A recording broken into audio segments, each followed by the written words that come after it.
Fassa Dolomitica. Il Fassa si issa al secondo posto con una vittoria. La partita combina fasi di forte nervosismo con momenti di bel gioco.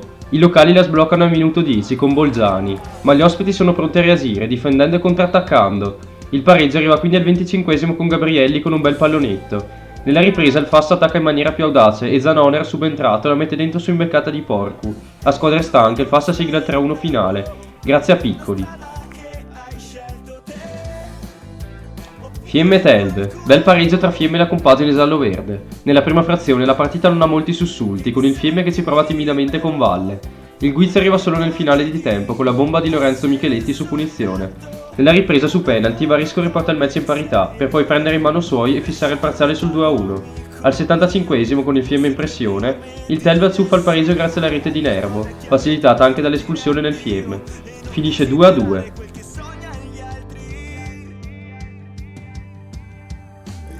Gardolo-Verla. La vittoria di misura per i gialloblu in casa contro il Verla è convincente. Nonostante il risultato, la partita è combattuta e giocata sia in contropiede con alcune situazioni schemi palla a terra. La partita si sblocca solo al 57esimo con la rete di Dianier, entrato nella ripresa su invenzione di Mici. In seguito il Gardolo cerca di chiudere la partita, mentre il Verla prova a creare qualche pericolo con decisione.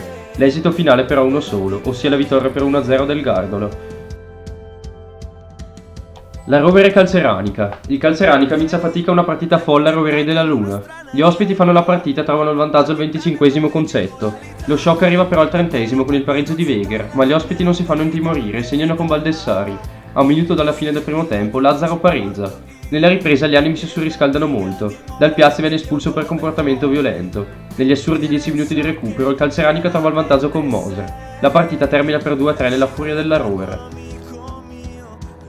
Lona Nases Aquila Trento. La capolista dilaga sul campo di Nases. Dopo pochi minuti passano in vantaggio gli aquilotti con Betti. I locali si provano al 15esimo, ma Zurletti impatta sulla traversa. Nonostante la reazione, l'Aquila raddoppia con Diop al 40esimo su angolo. Pronti via il Lona accorcia con Daniel Ravanelli. Il bel gioco del Lona prova a farsi spazio, ma sul lancio lungo di Dondi arriva l'1-3 firmato ancora da Betti. La tripletta dello stesso arriva al 75esimo sull'ennesimo lancio lungo. Buon gioco del Lona che però non paga, finisce 1-4.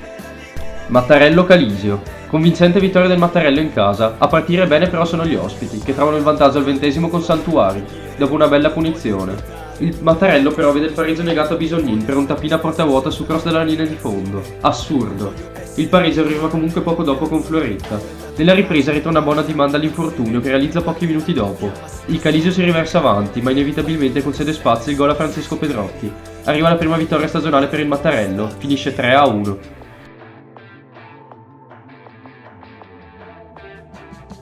Vattaro Civezzano. Anche per il Vattaro arrivano i primi 3 punti stagionali. La partita è molto vivace, con diverse occasioni ben fermate dal portiere Strisciuglio. Il Vattaro riesce però a sbloccarla al 40esimo con il pallonetto di Osl, infortunandosi però contro il portiere, con entrambi costretti al cambio.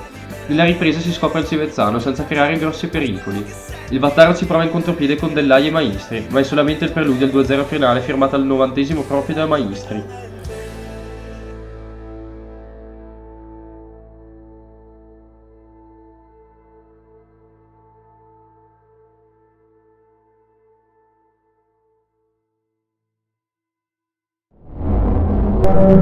Thank you.